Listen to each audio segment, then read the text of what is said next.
Okay, I'm up here at the flycatcher. Just wanted to make a quick video right quick. I don't know how quick it'll be, but I'm going to try to make it quick. You can see the flies there. The box is 14 by 14 square. The bottom underneath there is about 1.5 inches where the flies get in. The bottom is concave. You can see it there. I just used some coat hangers to make the little cross pieces, and there's a hole you can see right down there in the bottom, and it's about 3/4 inches round. That's where the flies come up through, and we just usually put some chicken. That's what I like to usually use. Fish works for a day or two and then it dries out and then it quits working. Beef will work somewhat, but it seems to deteriorate a lot faster. Chicken seems like to hang around the longest and have the strongest smell. So if you can get, go to the store, get some chicken livers, work okay, but they dry up pretty quick. But a chicken leg, something like that, just cheap stuff, This was just some scrap that my wife had off of processing some chicken, and we did a good bit because we had about this much down in the other one too. So it was just a bunch of little pieces of fat and bone and stuff. But it does work really well. I'll hold it down here and let you hear it. It's hard to tell how many's in there because there's so many flying at any given time. And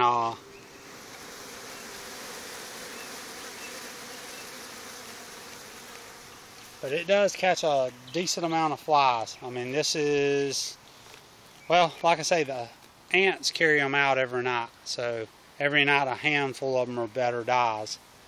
And they'll come in and pull because they can leave a scent trail. So they go right up in that hole, get the flies out, come right back out. And then any of the maggots that get on the bottom down there, the flies will carry them off too. Well, you can actually see an ant in there right now that has that moth toting it.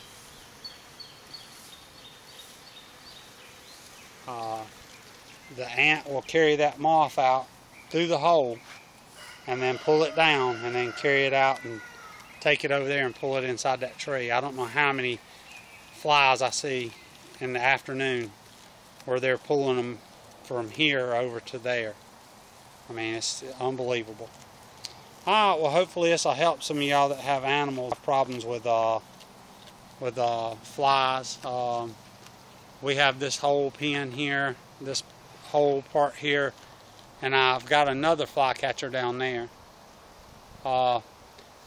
There's no certain way you got to nail the thing together, screw it together. That one down there has Kreg jigs. I used it on the Kreg jig thing on it. Just used some deck screws, zipped it in there. I've got a video on my channel showing how I use the Kreg's jig. Will do 1.5 inch boards. So if you have just a regular Kreg's jig, you can set it to the 1.5 inch. I just use deck screws. I don't buy their screws. You can actually buy some of the composite deck screws that have the flat bottoms on them, but I just use the regular old deck screws. So, but yeah, hopefully this will help, with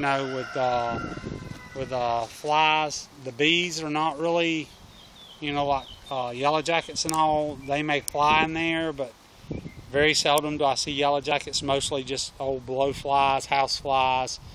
And the good thing is, if the wind blows in a couple of different directions, I pull in all the flies from all over the place up to here, and it keeps them away from, the garden. If we were up there working, we don't have to worry about the flies bothering us up there.